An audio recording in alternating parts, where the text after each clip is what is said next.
What if everything you believed about burning belly fat was completely backwards? What if the intense workouts you've been forcing yourself through, the brutal runs, the exhausting gym sessions, the punishing routines that leave you barely able to walk the next day, were actually working against you the entire time? I know that sounds impossible. We've been told our whole lives that harder means better, that pain means progress, that if you're not suffering, you're not earning results. But the science tells a completely different story, and once you hear it, you will never look at exercise the same way again. Today, we're going to talk about the most dangerous fat in your body. Not the kind you can pinch on your arms or thighs, but the deep, invisible fat wrapped around your organs right now, silently increasing your risk of heart disease, diabetes, and early death. And we're going to talk about why the solution isn't what anyone told you it would be. This fat has a name. It's called visceral fat. And unlike regular body fat that sits just beneath your skin, visceral fat lives deep inside your abdomen, wrapped tightly around your liver, your pancreas, your intestines. You can't see it in the mirror, you can't grab it with your fingers, but you can feel its effects slowly building over years, through rising blood sugar, through expanding waistlines, through that constant low-level fatigue that never fully goes away, no matter how much sleep you get. Visceral fat is different from every other type of fat in your body because it doesn't just sit there passively. It behaves like a broken organ, constantly releasing inflammatory chemicals into your bloodstream, disrupting your hormones, overloading your liver, and locking your body into a cycle of fat storage it can't escape from. Understanding this is the first step toward finally changing it. Now here's where most people go completely wrong. They hear dangerous fat and they immediately think they need to attack it.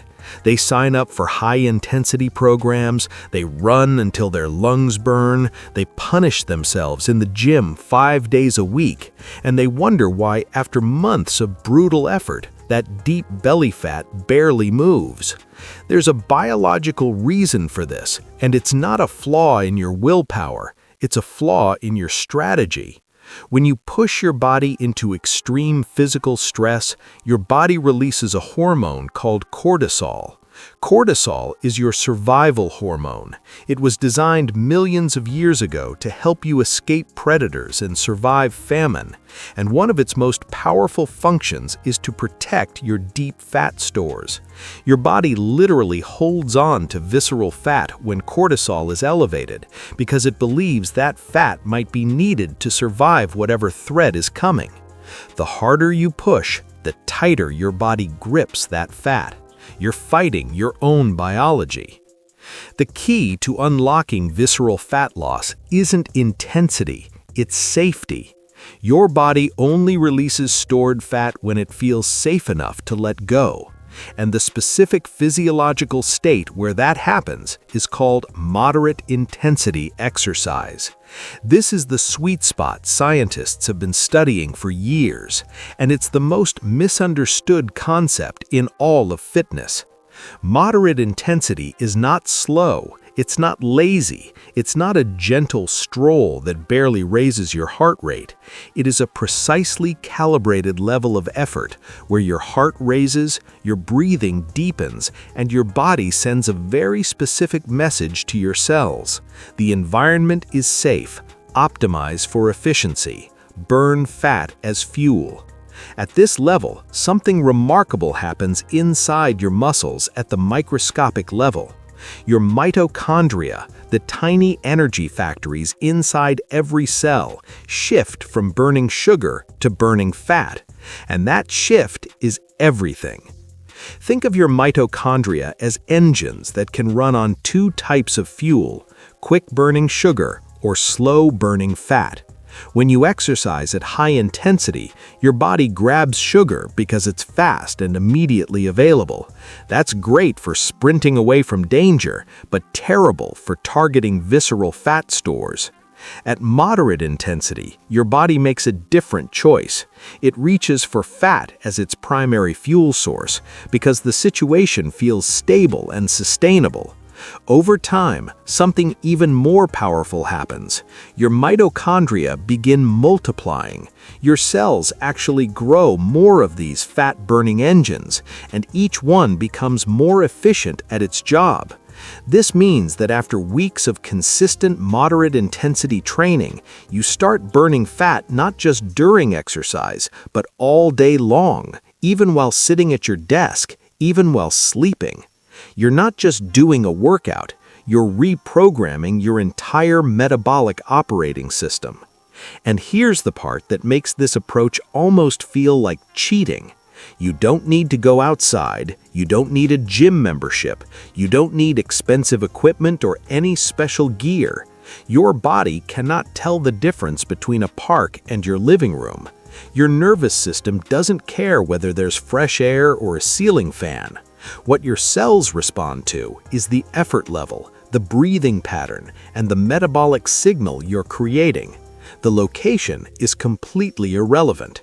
What matters is whether you've hit that moderate intensity threshold, and your body gives you clear biological signals when you're there. You don't need a heart rate monitor or a fitness tracker to know. Your body tells you everything you need to know if you pay attention to it. Once you learn these signals, you can hit this fat-burning state anywhere, anytime, in whatever space you have available. The first signal is called the talk test, and it's surprisingly accurate. At moderate intensity, you should be able to speak a full sentence but feel slightly challenged doing it. Not gasping, not comfortable, but in between. If you can carry on a full conversation without any effort, you're working too lightly. If you can't get a sentence out without running out of breath, you've pushed too far into high intensity. That perfect middle ground where speaking takes a little effort but remains possible is exactly where you want to be. The second signal is your breathing pattern. It should become deeper and rhythmic, like steady waves rolling in and out. You should be able to hear yourself breathing, but it shouldn't sound panicked or desperate. Controlled, predictable breathing is the sound of your parasympathetic nervous system staying engaged, which is critical because that nervous system state is precisely what allows visceral fat to release. The third signal is sustainability. At true moderate intensity, you should feel like you could keep going for a very long time, not exhausted after 10 minutes, but comfortably challenged for 30, 40, even 60 minutes straight.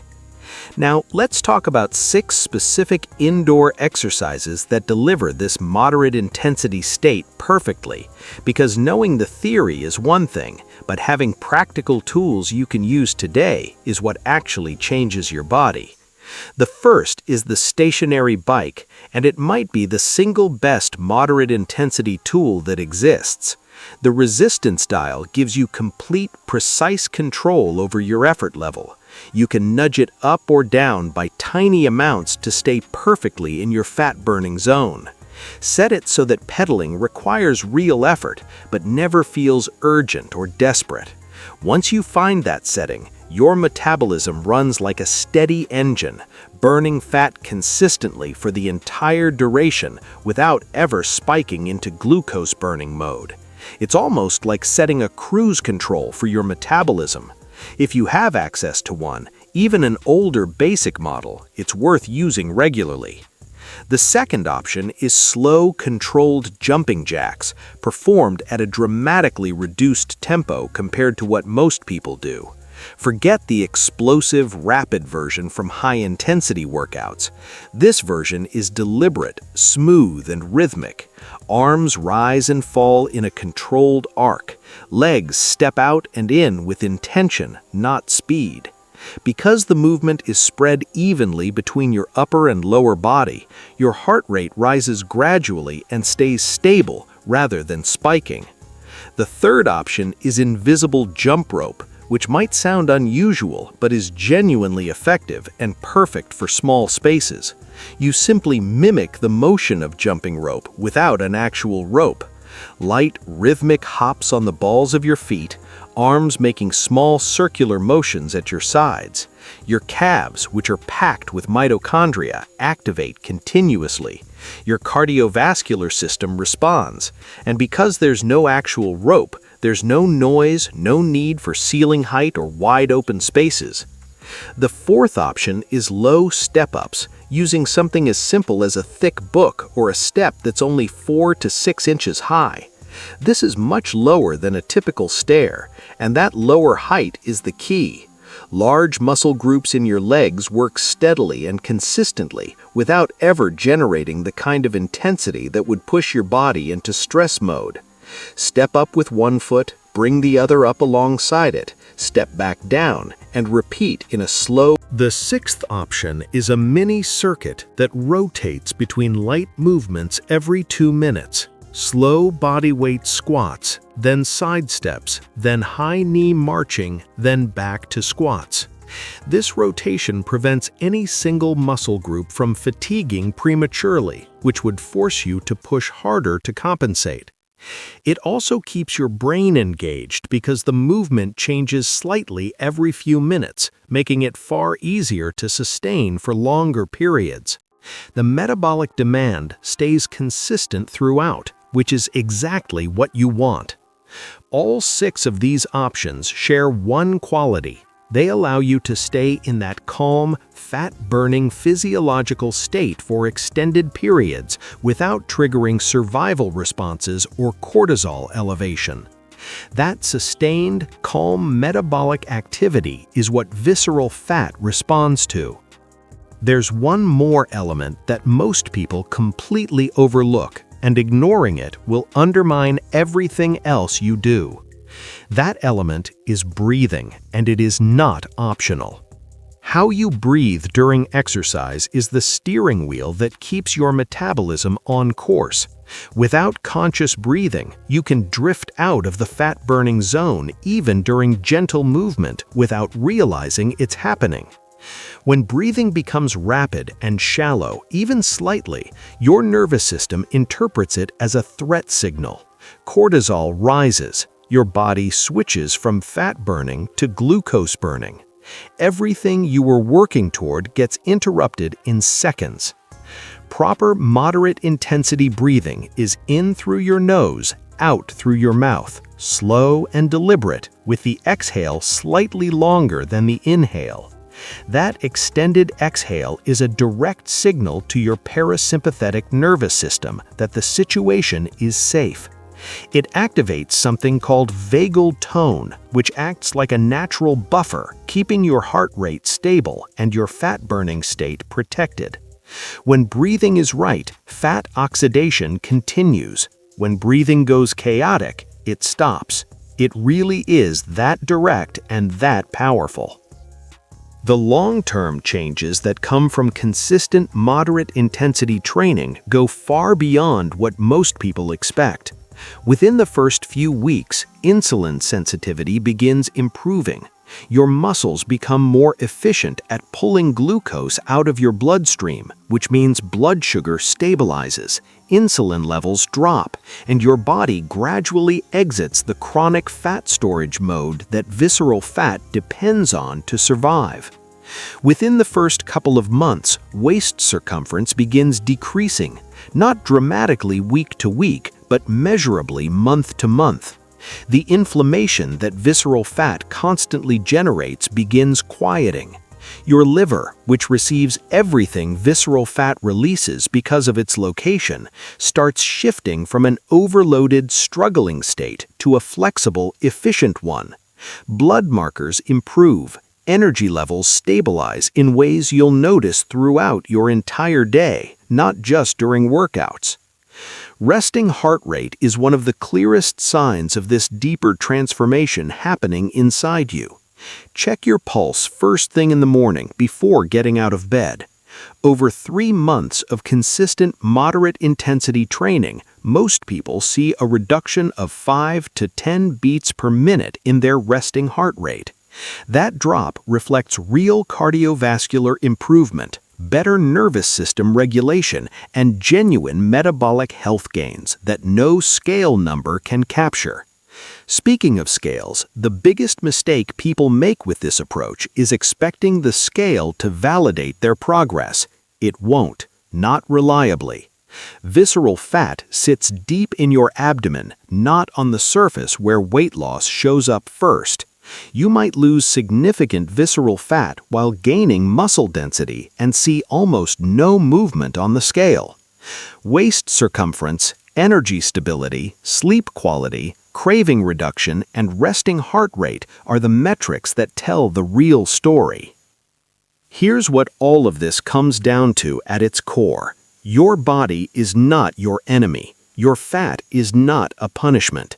Your visceral fat accumulated because your body was trying to protect you in an environment it perceived as dangerous. Chronic stress, unstable blood sugar, poor sleep, inflammatory diet, all of these sent signals that your body interpreted as threats worth holding on to fat for. Moderate intensity exercise sends the opposite signal. It says the environment is safe, energy is available, you can let go now. That's not a metaphor. That's a literal biological conversation happening between your movement, your breathing, your nervous system, and your fat cells. And when that conversation goes well, when you're moving at the right intensity and breathing with control and patience, your body responds. Not overnight, not in dramatic before and after photos, but consistently, measurably, and sustainably over time. Your body has been waiting for the right signal. Now you know how to send it.